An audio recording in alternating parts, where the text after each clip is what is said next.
அன்பே சிவம் மனமே குரு என்றுணர்த்திய குருவே போற்றி.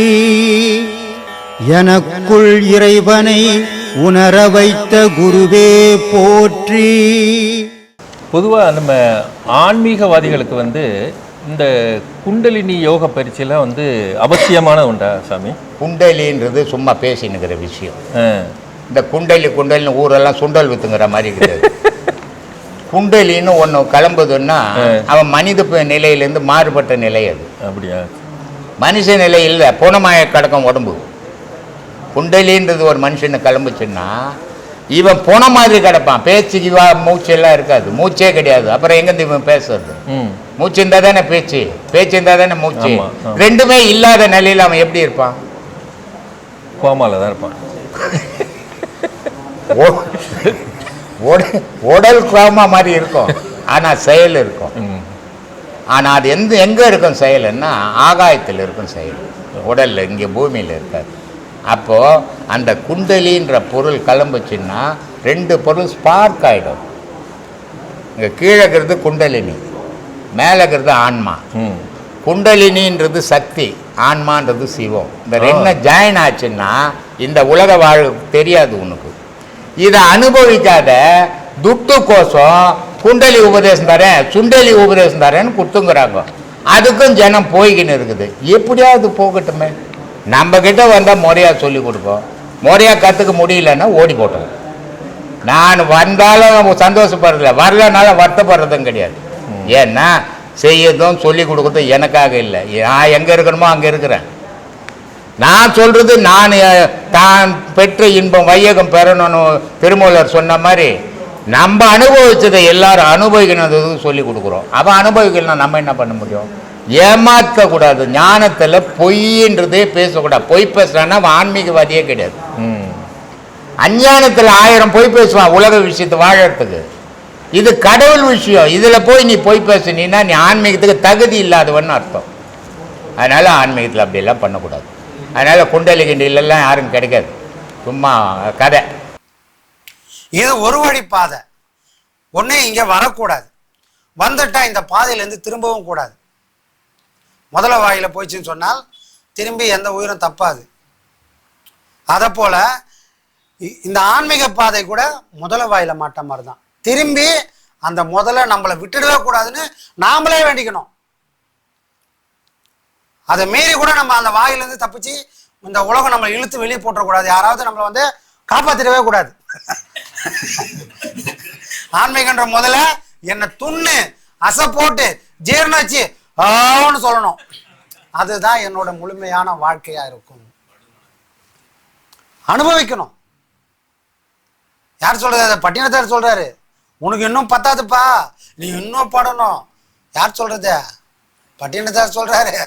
அப்ப நம்ம மனசெல்லாம் அவர் எல்லாத்தையும் தூக்கி போட்டு இருக்க அந்த பாடுன்னா நம்ம ஊர்பட்டு பேய் வச்சுருக்கிறோம். இந்த மந்திரவாதியெல்லாம் போனால் ஒரு குடிச்சாத்தினத்தை ஓட விடுவான், மண்டை ஓடு வச்சிருப்பான். அப்படியே உடுக்காச்சுனே போவான். யாராவது எட்டி பார்த்துட்டானா இந்த வீட்டில் அதுக்குது இதுக்குது, அந்த தீட்டு இந்த தீட்டு இதெல்லாம் கழிக்கணும், இல்லைன்னா நீ கஷ்டப்படுவ, ஏதோ ஒன்று சொல்லுவான். எட்டி பார்க்காததுக்கு நிம்மதியாக இருந்திருப்பாங்க. எட்டி பார்த்துட்டு அவன் அதை சொன்னதுக்கப்புறம் இப்போ பக்கு பக்கு பக்குன்னு சரி என்ன சொல்கிறானே ஏன் பாப்பா ஏன்னா பரிகாரம் சொல்லுண்ணா உடனே அவன் ஃபஸ்ட்டு என்ன பண்ணான்னா அவன் ஜோல்னா பையிலேருந்து ஒரு மண்டை ஓட்டை எடுத்து வைப்பான். மண்டை ஓட்டை எடுத்து வைப்பான். மண்டை ஓட்டை எடுத்து வச்சு அவன் சில விஷயங்களை பண்ண உடனே என்ன பண்ண, மண்டை ஓடு என்ன பண்ணோம், மண்டை ஓடு போவோம். அந்த விஷயத்த அவன் பண்ண உடனே பார்க்குறவங்களுக்கு எப்படி இருக்கான், வீட்டில் இருக்கிறவங்களுக்கு தூக்கி வாரி போட்டுடும். அப்போ திருப்பி அவன் சொல்லுவான், ஏம்மா இந்த வீட்டில் இந்த மாதிரி இருக்குது, தீட்டுக்குது, அது இருக்குது, இதுக்கு பரிகாரம் பண்ணி ஆகணும், இதை சுடுகாட்டில் தான் பண்ணணும், நீ ஒரு 5000 ரூபாய் ஆகும், இப்போயே எடுத்து கொடுத்தனா தான் அந்த மண்டை ஓட அந்த ஆடுறத நிற்கும். அது இருக்கு ஆடினே இருக்கும். இன்னும் பார்க்க என்ன பண்ண, அதை பக்கம் ஓடும் இந்த பக்கம் ஓடுவான், காசு இல்லை இருக்குது எடுத்து கொடு அப்படின்ற சூழ்நிலைக்கு இந்த உலகம் கொண்டு வந்துடும். அப்போ பயமுறுத்தி கொள்ளை அடிச்சு பண்றதெல்லாம் ஆன்மீகம். அப்படியெல்லாம் ஆன்மீகம் பண்ண முடியாது. அப்படிலாம் யாருக்காவது பரிகாரம் கதானா அப்படி ஒரு பரிகாரம் இல்லை. இங்க நீ தான் விதைச்சிட்ட, நீ மட்டுமே சாப்பிட்டு தான் முடிக்கணுமே தவிர உனக்காக இன்னொருத்தர் சாப்பிட்றது ஆவாத கதை.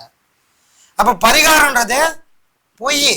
அப்புறம் எதுக்குப்பா கோயிலில் பரிகாரம்னா உன் மனசை ஆறுதல் அடையணும். நான் தப்பு பண்ணிட்டேன்னு தெரியாத போது தான் தப்பு பண்ணேன், இப்போ தெரியுது, அப்போ நான் திருத்திக்கணும் முயற்சி பண்ணுறேன். ஆனால் ஏற்கனவே பண்ண தப்பெல்லாம் என் மனசை உறுத்துது. அப்போ இந்த மன உறுத்தலேருந்து நான் வெளியே வரணும்னு சொன்னால் எனக்கு ஒரு வழி வேணும். அப்போ யாராவது ஒரு பெரியவங்களை போய் கேட்கும்போது அவங்களுக்கு தெரிஞ்சிடும், இவங்க ஒரு தப்பு பண்ணிட்டான், ஆனால் இன்னைக்கு புரியுது, மனப்புழுக்கம் இருக்குது. அப்போ இந்த தவறுகள்லேருந்து வெளியே வரணும்னு அந்த அந்த ஆன்மா துடிக்குது. அப்போ நம்ம ஒரு வழிகாட்டலன்னு சொன்னால், ஏம்பா நீ என்ன பண்ணியோ நீயே அனுபவிச்சு தான் சாக போகிறேன்னு சொல்லிட்டா அவன் வேதனையில் இன்னும் துடிப்பாங்க. அப்போ எங்கேயோ ஒரு வடிகால அவங்களுக்கு காட்டி ஆகணும். ஏம்பா இந்த கோயிலுக்கு போ, இந்த பரிகாரம் பண்ணு, கூடி சீக்கிரம் நீ நல்லபடியாக இருப்ப அப்படின்னு சொல்லி அதை போய் அவங்க செஞ்சதுக்கப்புறம் இந்த மனசு இப்போ துடிக்குமா? துடிக்கவே துடிக்காது.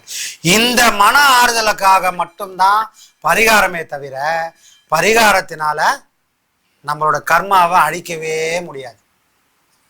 அதுவும் யாருக்கு நான் தவறு செஞ்சுட்டேன்னு எந்த மனம் வேதனைப்படுதோ அந்த மனம் தான் பரிகாரமே செய்யணும்.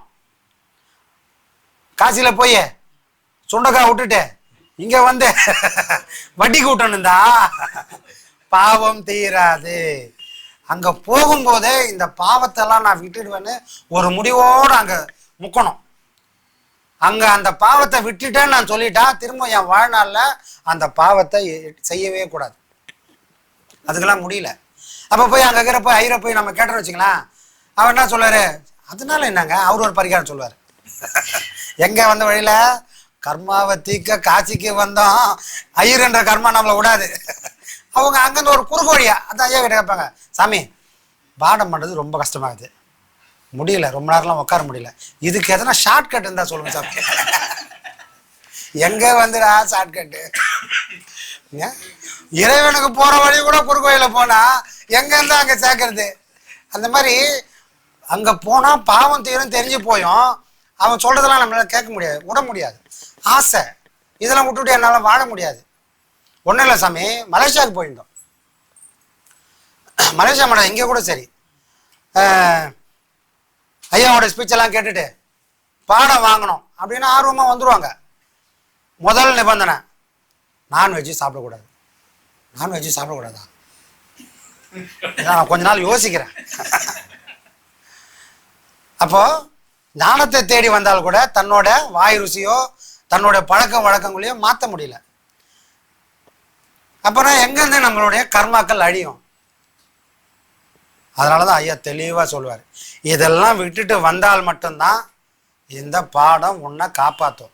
இல்லைன்னா இந்த பாடம் நீ செய்வ, அதனால அந்த பாடம் உன்னை ஒரு நாளும் திரும்பி பார்க்காது. ஒருத்தர்கிட்ட நான் பேசுறேன், வருஷம் ஃபுல்லா நான் பேசினே இருக்கிறேன். நான் பேசுறேன்னு யாரை பார்த்து பேசணும்? யாருக்கிட்ட பேசணும்னா அவங்களுடைய முகத்தை பார்த்து பேசணும். அப்ப எப்போ அவர் முகம் தெரியும் அப்படின்னு சொன்னா, நீ என்னைக்கு உண்மையான மனசோட சுத்தமான மனசோட பாடம் பண்றியோ அன்னைக்கு தான் முதுக காட்டியிருந்த அந்த சிவன் இன்னைக்கு உன் முகத்துக்கு முன்னாடி நிற்பாரு. உன் மனசுல அழுக்கு இருக்கிற வரைக்கும் அவர் ஒரு நாள் நமக்கு முகத்தை காட்டாம முதுக மட்டுமே காட்டி நிற்பாரு. அவருடைய முதுகுன்றது என்னது? இந்த உலகம் தான் அவரோட முதுகு. இந்த உலகன்றது தெரிகிற வரைக்கும் அவரோட முகத்தை, உண்மையான முகத்தை நமக்கு தெரியாது, பார்க்க முடியாது.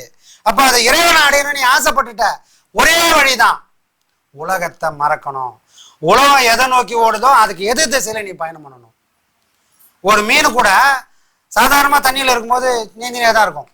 ஆனால் ஒரு குட்டையில இருந்து இன்னொரு குட்டைக்கு தண்ணி வந்து விழுது பாரு, அப்போ அது ஆத்தோட போகாது, எதிர் நீச்சல் போட்டு அந்த குளத்துல வந்து உழத்துக்கான முயற்சியை பண்ணும். மீனுக்கு இருக்கிற அறிவு, இந்த தண்ணி கெட்டு போகுது, ஆக்சிஜன் கம்மியாகுது, வர புது தண்ணியில ஆக்சிஜன் அதிகமாகுது அப்படின்னு தெரிஞ்சுக்கின்னு இந்த தண்ணியிலேருந்து அந்த தண்ணிக்கு குதிக்கிற வழியை தெரிஞ்சு அது போறா மாதிரி எல்லாரும் உலக வாழ்க்கையில எல்லாரும் ஒரு வழியில போறாங்கன்னு சொன்னால் அதுக்கு எதிர் திசையில தான் நாம போகணும். ஏன்னா எதிர் திசை தான் அவன் உட்காந்துக்கிறான். புரியுதுங்களா? அப்போ வாழ்க்கையில ஒவ்வொன்றுமே நமக்கு பாடம் தான், எல்லாருமே நமக்கு குரு தான், எல்லாமே நமக்கு உபதேசம் தான். எடுத்துக்கக்கூடிய மனசை திறந்து வச்சு சிந்திக்க ஆரம்பிச்சா இங்க கிடைக்கிறது எல்லாமே நமக்கு பாடம் தான். சரிங்களா? நமக்கு துரோகம் பண்ணது கூட நமக்கு பாடம் தான். ஏன்னா அவங்க தான் நமக்கு ஒரு வழியை காட்டிக்கிறாங்க.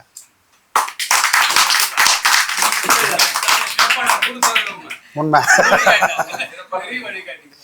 வழிகாட்டியிருக்கு. அதனால அவங்களுக்கும் இந்த நேரத்தில் நன்றி தெரிவிப்போம். நமக்கு எந்த வருத்தமும் இல்லை.